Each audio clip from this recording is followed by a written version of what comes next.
I would like to bring you some insights into mobile threats, how we discover them, how you can protect yourself against mobile threats.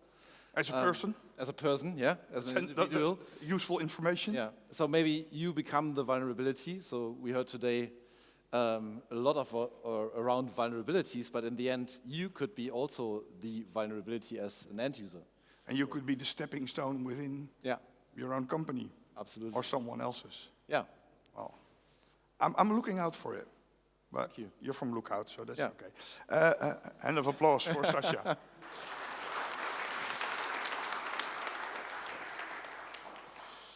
Yeah, quick agenda update. I will speak about the modern kill chain, how it looks and how it evolves over the last couple of years. We speak about one thing we did last year at this event. It's called the Mobile Phishing Risk Assessment, which we, I would say, did successfully or run successfully. We share some stats around that. Recent discovery of phishing kits. You see some real-world examples how you can be a target of those, and how Lookout can help in the end to protect any kind of end user on mobile phones. Or not even just on mobile, I have a little slide on what we do else instead of mobile security. So let's speak about the modern kill chain first. Normally I would say the whole kill chain takes around 60 minutes. So if you become a target, everything starts with the recon, which is the target. So let's speak about how data is harvested. I would say nowadays we see a lot of text coming through stuff like, still SMS, but it could be a phone call, and data is harvested from stuff like LinkedIn. So I get some new connections already today. Most likely, nearly, I'd say 70% will use LinkedIn in this room. The precision of the attacks are heavily increasing. So it started with some random SMS like, here's your parcel, click this link, and I think we all educated enough to don't fall into that trap anymore, because that is completely outdated. But what we see, for an example, is a phishing site looking like that. So you see in that example here, it's the Lookout branding is present, the URL looks at least SSL encrypted, but other than that, it looks like a real Okta login page that we are using at Lookout. This is, for an example, one of the modern kill chain phishing kits. Social engineering, everything starts with social engineering. This is what we did also last year at the smishing campaign. If I know your interests, I can definitely target your device and you as a person, as an individual, very precisely. So what it means, there are a huge amount of SMS goes out to a large set of users, like we did last year with 245 participants of the Cybersecurity Summit, and even phone calls. So that means if I can't reach maybe someone through an SMS, I try to call a person, because maybe your support will call you sometimes when they have urgent topics.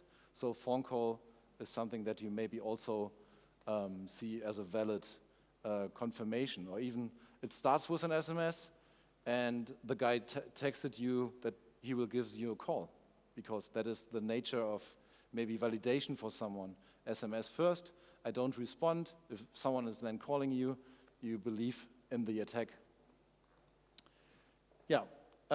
Stuff like that happens as well. Intimidation, I know where you live, provide the password or else. We have examples, I excluded them from the screenshots because it's sometimes really like, I know where you live, I know the name of your wife or your children's and stuff like that, so it's kind of scary, I would say. The third stage of the modern kill chain is the access. So what is the goal?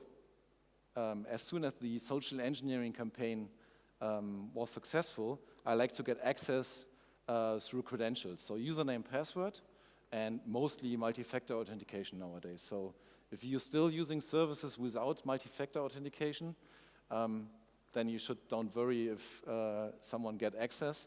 But MFA is also the reason why nowadays we see more and more attacks on a mobile phone. Because maybe you can raise your hands, MFA on smartphone, who has it here in the room? Yeah, it's kind of a lot.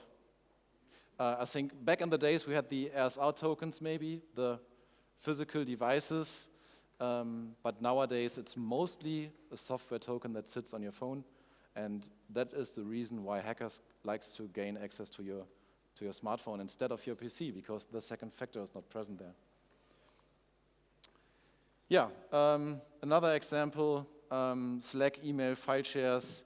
In that case, we see zoom.lookout.com, so that looks at least like a legitimate domain. In some cases, we spotted Punicode, which is in the end a dot somewhere about maybe an O, but the URL looks completely legitimate because it's converted with some Punicode conversions. So they are spot on when it comes to validation. Even on a smartphone, it's kind of tough because kind of often the URL bar is hidden because of the form factor. So it's not kind of easy to say regular end users should always catch these kind of attacks. Cloud misconfigurations, I said that without passwords, could be a reason as well. Let's speak about the data theft, so the next step in the kill chain. If the data is stolen from one or even multiple end users, data can be completely deleted or even encrypted. And if we see all the ransomware attacks out there, mostly it's the second thing. So they like to encrypt data, because if you delete your whole data store, in the end, they have no mechanism to push for the next step that we're talking about in a couple of seconds. So normally, data encryption would be the next step. They even know if you having any kind of cyber insurance. So as soon as they have data access, they search for any kind of insurance documents, because if they know they have the insurance, they also know that you most likely are able to pay, because you get the money back in the end. So this is when we talk now about the extortion, so the last step in the modern kill chain. These are a typical phrase, pay me or I leak your data, so I make it public. That's also the reason why some companies are nowadays forced to make it public as soon as they have any kind of identification that there's something ongoing. So they have to do it by themselves. But if the company delays that process, maybe it's already public because the hacker likes to leak your data. Pay me or your business stays down because the ransomware is already active. So you don't have access to your files. Employees can't work anymore. So that is the outcome of that. Pay me or post screenshots or make systems publicly available. We see huge data leaks where we can now all access that data because that process was done. Pay me or report you, so you know what it is. They push for getting paid in the end. If we speak about AI, earlier today I just raised my hand, I was the only one in the room, and there was a question if Lookout is using AI, and I just put it in today because this is our internal AI, Slack bot, which is just one component, but I just asked him, or her, whatever it is, Embrace, in how many ways we are using AI internally. And we have, for an example, one UI tool which is called Lookout Sale. So you as a customer or potential customer can ask questions, can raise questions inside of the product, and we be redirected maybe to the configuration page where your search results will appear. We are using AI heavily on phishing because phishing is, I would say, phishing links can be active for 2 minutes, could be 24 hours. So AI helps us a lot in at least detecting interesting pieces, and researchers should sometimes maybe just build coverage or do something around it, but AIs can heavily increase the speed of work. I think even if you all maybe used ChatGPT, the results maybe are not as good as you like, but you have maybe the template or the framework already to do your work. So it's the same for us with threat detections, with phishing AI, and so on. So it's a huge mechanism to support real humans. What is the mobile phishing risk assessment? Are there many people here from last year? If you can maybe raise your hand again, sorry. Yeah, it's kind of a lot, so at least 15 people raised their hand. What I did before, together with Ronald, was that we created an SMS message, and we sent it to every participant last year, and the results are here. So this was the SMS that everyone maybe still have on the phone from last year. We look forward to see you at the Cybersecurity Summit 2023. Check in for today's event by clicking the following link. So it was just a bit.ly link where you don't spot what it is in the end, and the sender's name was Access NL because 42 is not available in the custom senders option, but it looks at least kind of legitimate, I would say.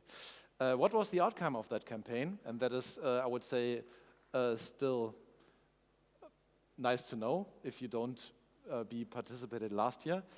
We speak about security experts in the room, and the result was close to 32% of click rate. So imagine you have nothing to do with IT and security, and you're just a regular end user in your company. The click rate would be, I would say, massively higher. If we also include regular people, they have no clue what it is, they just click on everything. What was it called? The happy clicking James on ransomware that we heard earlier. This is spot on, and we see that still ongoing. Yeah, what is also the problem with the 32% click rates last year? We see that 40% of all devices that are clicked used an outdated operating system. So we heard the vulnerability talk earlier on. And it's true, CVSS provides way too much high scored variants or CVEs in the end. But in here, you see that there's still 15 ongoing, 16. Okay, now we're on iOS 17, but the most recent version last year was 16.5, and the most recent Android version was Android 13 with a patch level that is on top of it. But what is the risk of it? It's kind of crystal clear if we just look at one example of iOS. There are remote code executions. What I like to have as an attacker on a mobile device, a Chrome vulnerability would be spot on because then I can share you an SMS.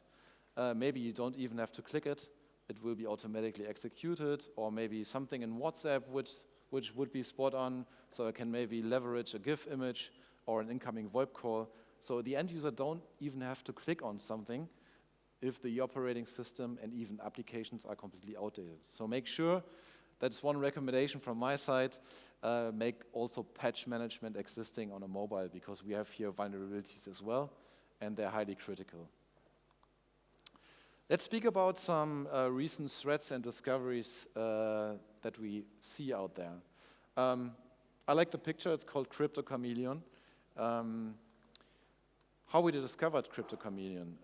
We see domain registrations. So access42.nl is or lookout.com is our DNS name. That makes sense. But there are a lot of domain names out there. They just look alike lookout.com. So there's maybe Punycode converters, so it's a complete different domain, but there's maybe lookout.nl, which we never registered. So that is a lookalike domain that looks equal to ours. And that was the case here with FCC. So the official domain was fcc.okta.com, and here's just the dash that is different.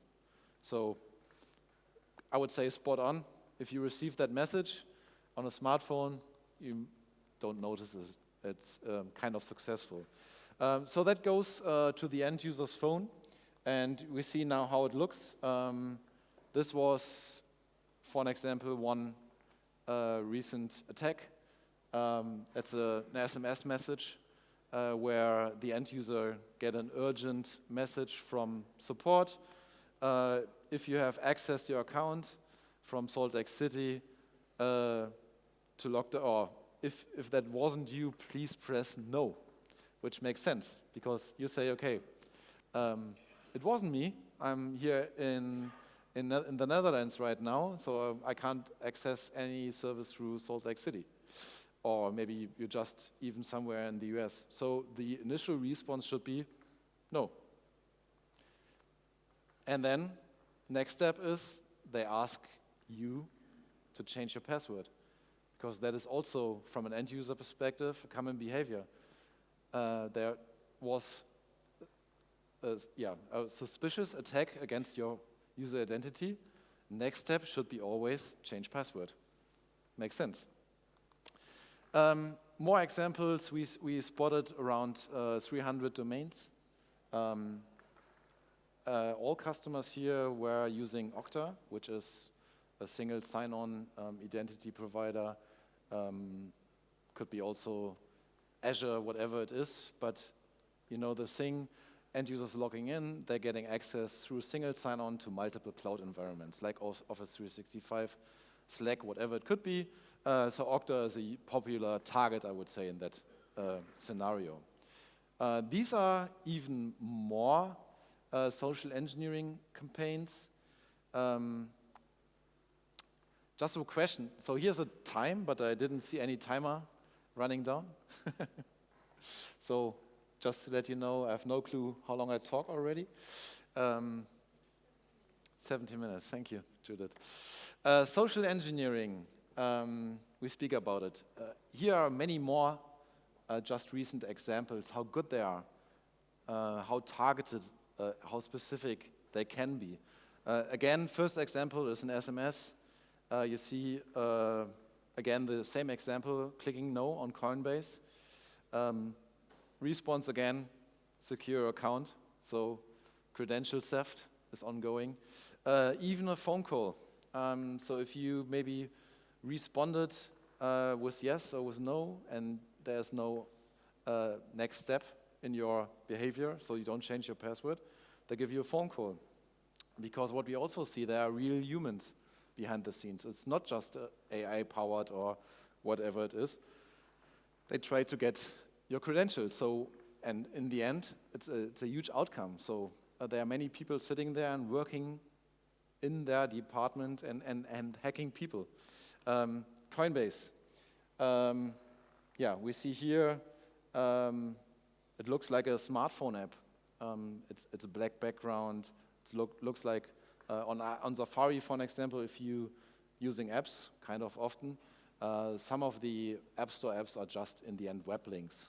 So that is something that is possible. So you can click on a link and it looks like a real Apple app, but in the end it's just a web link that tries to fool end users. So what happens? You click on the link because you responded no, that I now to get access to your credentials. This is something from FCC, the example. They ask for username and password. Okta for sure has multi-factor authentication, so the next prompt that appears is the prompt for your MFA token. As soon as you put that in, it gets real time into the hands of the real human, which we see later on. But the real human can then get access to the data that you just provided through the MFA token, because MFA tokens will mostly be valid for 30 seconds, 15 seconds, a minute, depends on your configuration.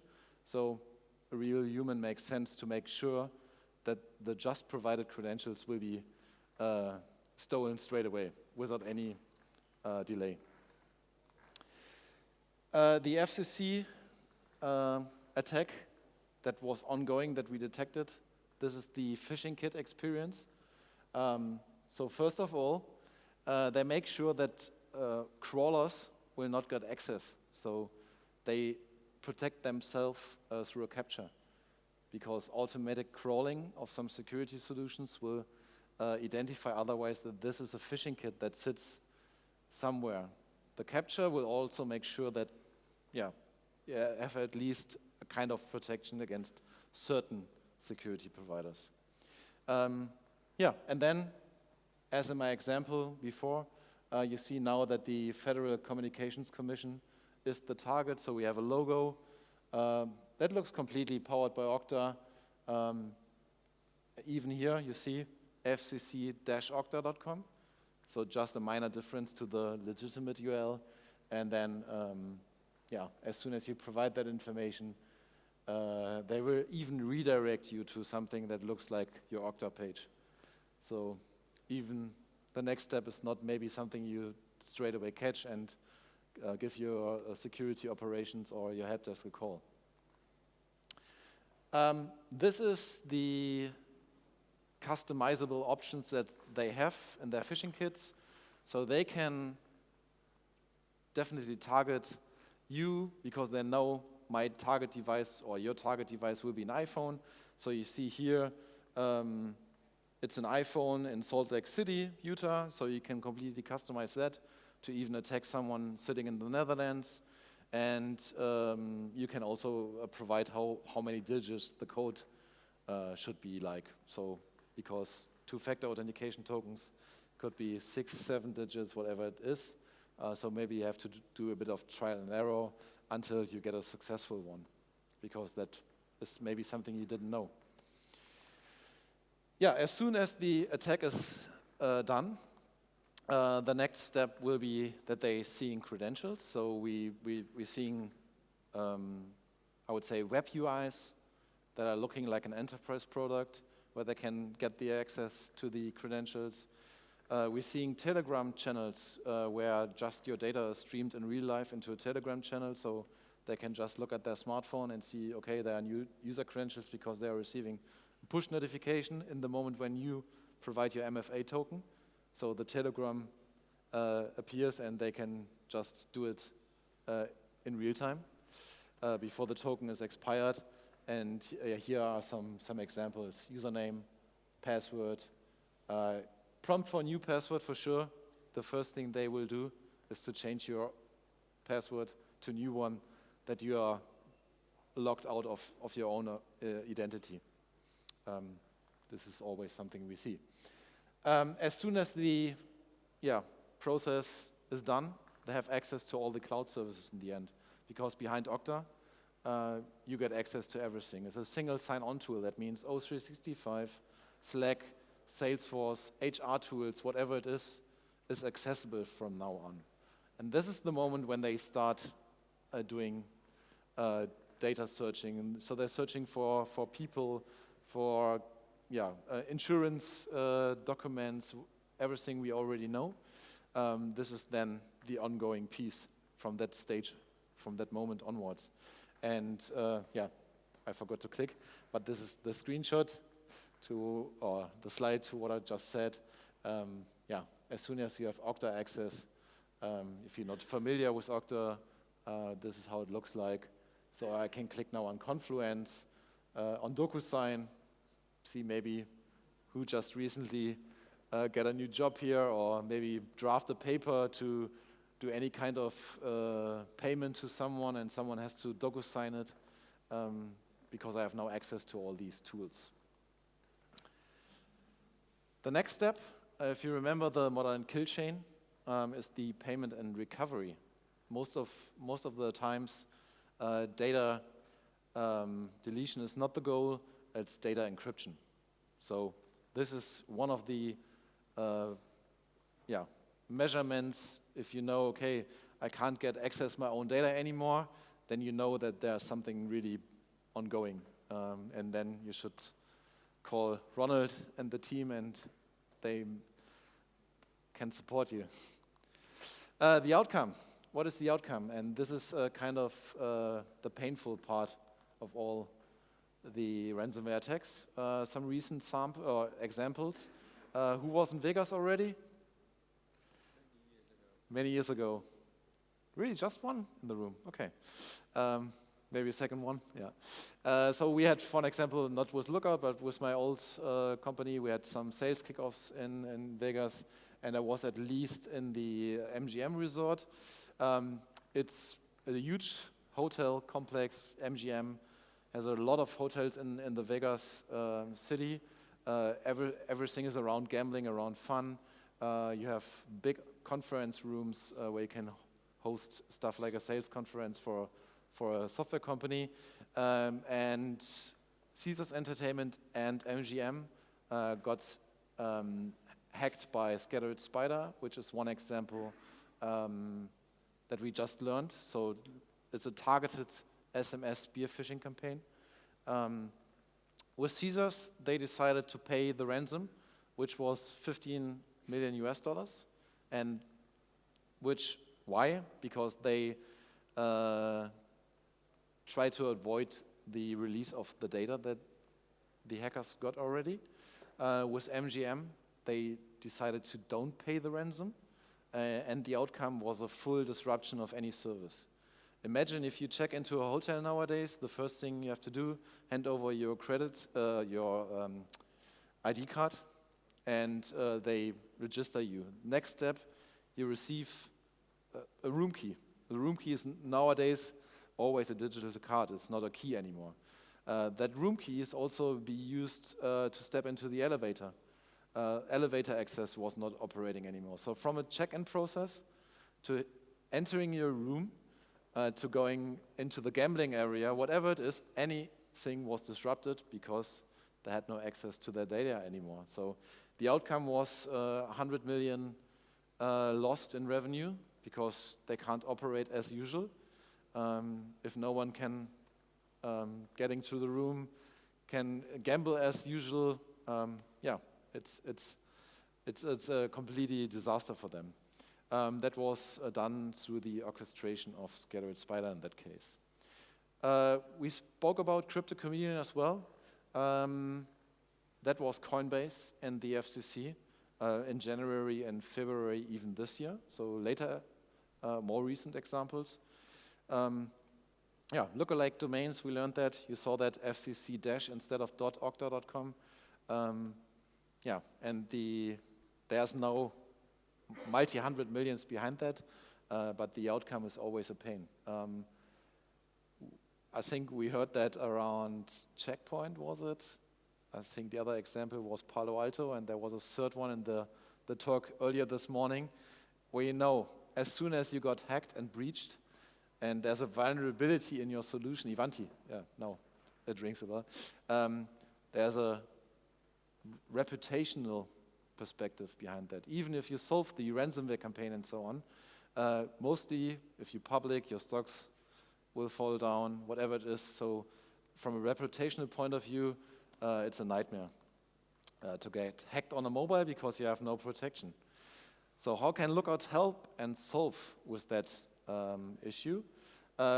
It's divided in 3 layers. We protecting users, we protecting the access, and we protecting the data in the end. So let's have a look at all of this together. Users should be protected if they click on a lookalike domain, which they mostly will never spot because it's just a minor difference. Lookout will warn you and will block the page. Access in the middle thing is blocked. The data access. If you, for an example, access normally everything through your managed PC, there's something like a certificate on it, there's maybe a VPN connection on it, and we can make sure that through your corporate machine, you can access sensitive data. But if you try the same with your maybe unmanaged smartphone, you can't get access. So there's also compliance actions and policies available. So it's stopping access, and even at the moment of access, we can, what we see right now, we can encrypt data, we can watermark data, we can delete external recipients. So for an example, if I, by accident, try to send an email to Ronald, and there's maybe another Ronald in my auto-completion, it makes no sense that I maybe share sensitive data. Or my colleague here, Judith, from HR, I can share with her most likely any kind of data internally, but as soon as someone external is on the email thread, he will be automatically removed. So even the by accident data leak can be eliminated, which makes a lot of sense because end users, they should not be completely restricted. I'm not a huge fan of restricting everything and lock down users as much as possible. Give them the freedom to work, because otherwise there's a lot of shadow IT. If you block everything, most likely they will just Google it, they're finding any kind of tools, and they're starting using any kind of not supported tools by your corporate and secured tool set. Yeah, from a summary perspective, what we learned. There are many just mobile dedicated and targeted attacks where you should be definitely covered against. You can't say, my asset is just my PC. Your asset is also your mobile smartphone nowadays. And that is something that we kind of often get as a feedback. Smartphones are not, from whatever kind of perspective, not an asset, a corporate asset, but it is. It's definitely, there's data sitting on that particular device. It's a mix of private and corporate data, which makes it, I would say, even more sensitive than maybe most likely your PC, because you restrict mostly your PC on corporate access, and there are no family pictures on it or whatever it is, but on a smartphone you have mostly both worlds. If you don't have any kind of protection on your smartphone, you're more than happy to try it out. So this is a code that you can maybe just scan right now. If you like to have a kind of protection, you like to scan your device. So it's a free environment that you can use as long as you like. Trust me. In that case, it's not a smishing campaign anymore. You go to the Apple App Store or Google Play Store. You install Lookout for Work, not from any kind of side-loaded app store that I share you right now. And this is just the activation code, and it's my test tenant where you end up with. You don't have to put in any kind of PII, so you don't need your first name, last name. You can just activate it, and you can do a scan from that moment on. It's just an offer. You don't have to use it. You're not going to hack into our phones. That's a promise, Sascha. Absolutely. We are good guys, I would say. Thank you very much. I've got a question for you. I've got a friend, and we're always in discussions. I've got an iPhone, and he's got an Android. Yeah. Is there a difference between those two on a security level?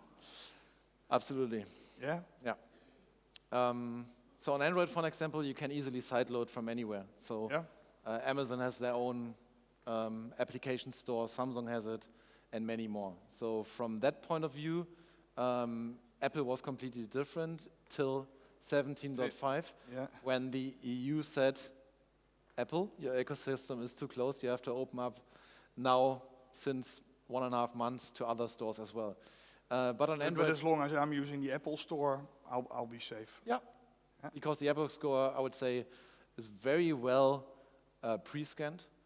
We are also part of, for example, the Google pre-scan mechanisms for the official Play Store, but we don't take the decision if the app goes live, or we say, no, it's maybe malicious, but it's for whatever reason. And maybe there's also the issue that a lot of the Android phones are not updated regularly in a bring your own device environment. Absolutely, yeah. So that's the biggest difference, I would say. On Apple, any device out there that is not end of life can be updated to the latest and greatest patch level always, from day one. So Apple released something and you can install it. Yeah. On Android, the fragmentation is the biggest problem, because on my Xiaomi device or my Samsung device, it's maybe a year outdated already, and we have all these vulnerabilities that can easily leverage to get access. Thank you very much. I will win this discussion next time. Thank you. Any questions from the room here to Sascha before he's going all the way back to Germany? Yeah. Or are you staying here tonight? I've heard. Anyone? Oh, you're all installing the app now. Or? We have one. Oh, yeah. Oh, Ronald wants. Oh, that's good. I'll leave this one here. Do you only scan the links they click on the SMS and the voice phishing, or do you also scan the links that they are clicking from certain Microsoft apps? That's a really great question. So you can, if you maybe already know what is a proxy, so we're scanning every kind of network traffic, even active clicks, background activities from any kind of apps. So everything will be just proved if it's a legitimate URL or is it phishing or any kind of malicious activity. So end user has to do nothing. They never have to do open lookout for work. It's just a background permanent process that scans DNS, for example, accesses and so on, that drives the phishing detection capabilities. Even for apps, as soon as you install any kind of new app, it will be scanned. If we see new vulnerabilities in an existing app on your phone, you will end up with a notification. So all the end user activities that we drive in terms of push notifications to an end user will be done automatic, so without any scanning activity, for example. We had some customers that asked, can you implement a scan button in the Logout for Work app? And we said, no, that makes no sense, because everything is done automatic and you end up with the push at that moment when something is ongoing. And so, yeah, that scan is just not existing. Thank you. Any more questions? You'll be here during drinks, won't you? Yeah, I am. Okay. Yeah. End of applause to Sascha. Thank you very much.